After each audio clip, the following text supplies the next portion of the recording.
जय महाराष्ट्र विद्यार्थी मित्रांनो, कशा आहात तुम्ही सर्वजण? आर क्लासेस या चॅनलवरती तुमचं सहर्ष स्वागत आहे. आणि आज आपण बघणार आहोत थ्री फेज कनेक्शन.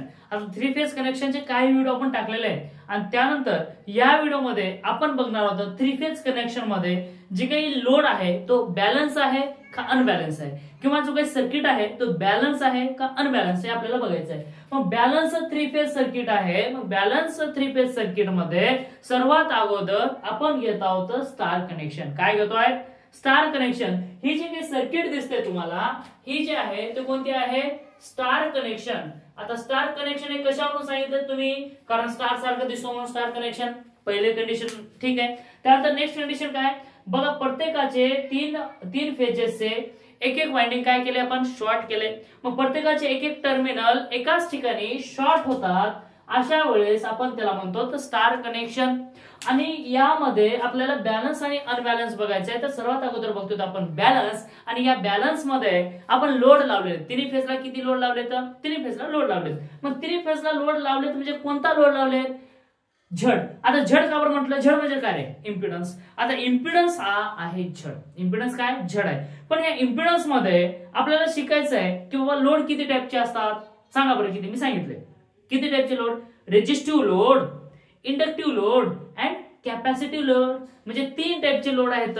म्हणजे तीन टाईपचे लोड आहेत. तर तुम्ही झड का बरं घेतले? हा, तर बघा, आता झड मध्ये झड आपण यासाठी घेतलोय कारण झडचा जो काही जनरल फॉर्म्युला आहे तो आहे Z equal to under root of R square plus X square. आणि एक्स म्हणजे रिएक्टन्स, म्हणजे इंडक्टिव्ह पण असू शकतो आणि कॅपॅसिटिव्ह. जेव्हा तुमचा रिएक्टन्स प्लस रेजिस्टन्स घेतला जात असतो त्यावेळेस जे काही लोड असणार आहे तुमचा तो कोणता? इम्पिडन्सने इंडिकेट केला जात असतो. यामध्ये आता बॅलन्स सर्किट बघायचे आपल्याला. बॅलन्स हे नेमले आहेत बघा,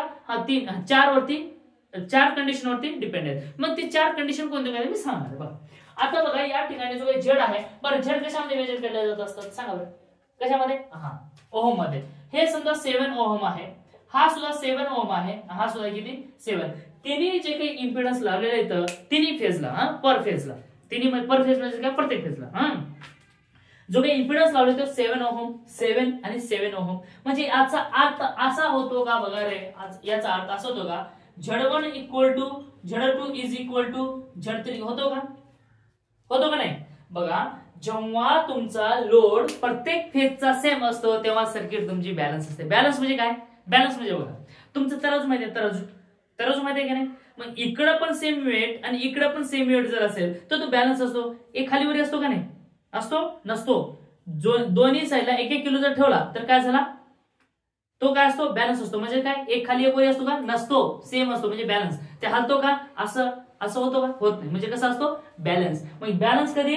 जेव्हा याचा सगळ्याचा लोड सेम असतो त्यावेळेस त्या ठिकाणचा सर्किट काय? बॅलन्स असतो. First condition. Okay, first condition आपल्याला भेटलेली आहे. काय?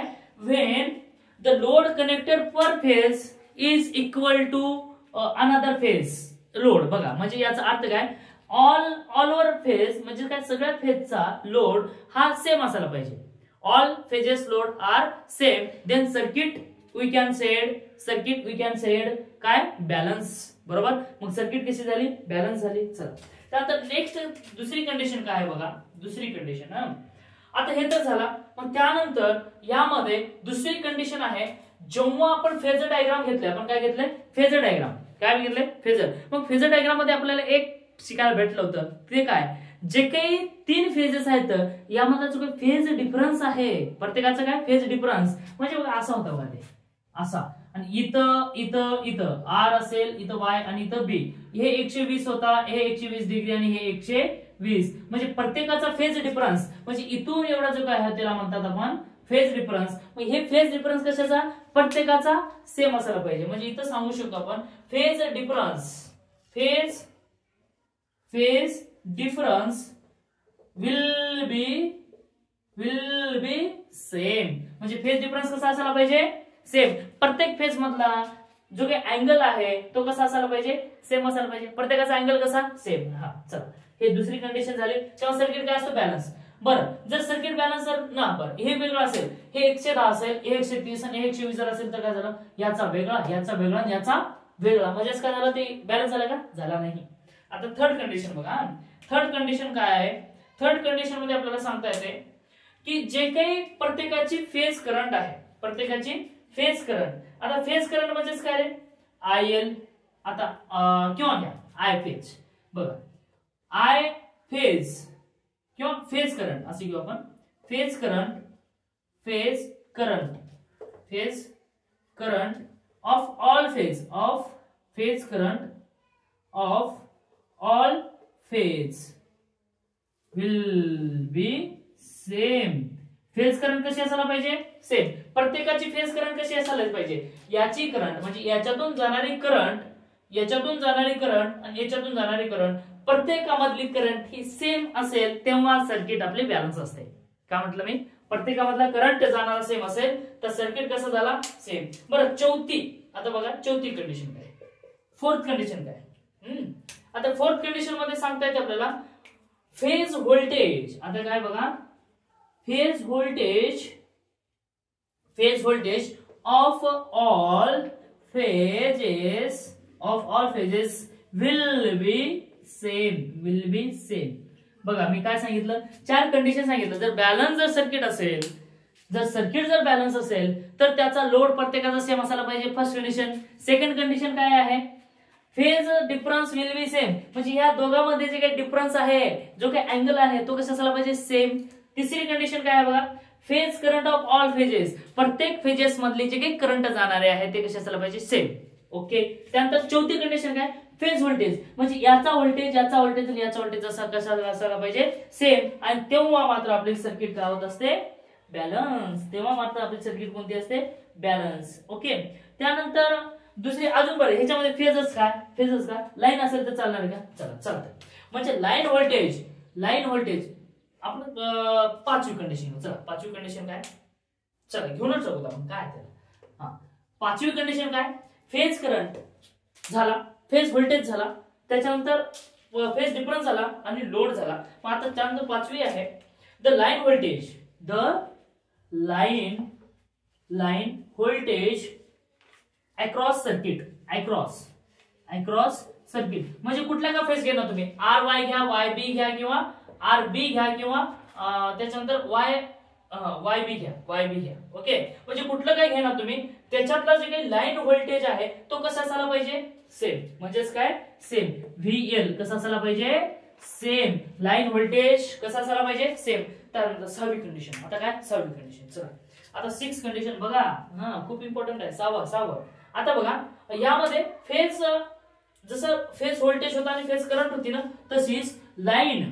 आता काय, द लाईन करंट. आता काय घेऊ आपण, line current across circuit IL will same. बघा जे काही लाईन करंट आहे, लाईन करंट म्हणजे काय, दोन फेजच्या मधली करंट, दोन फेज मधली करंट, दोन फेज मधली करंट याला म्हणायचं लाईन करंट. त्यानंतर दोन फेज मधला व्होल्टेज याला म्हणायचं लाईन व्होल्टेज. हे कसं असायला पाहिजे, सेम. हे झालं कशासाठी, स्टार साठी. मग त्यानंतर डेल्टा साठी सुद्धा बघा, आता डेल्टा साठी सुद्धा बघायचं आहे. आता ह्याच्यानंतर आपण लगेच डेल्टा बघणार, ठीक आहे. मग तुम्ही कुठे जायचं नाही, इथं जायचं, बघू आपण डेल्टा.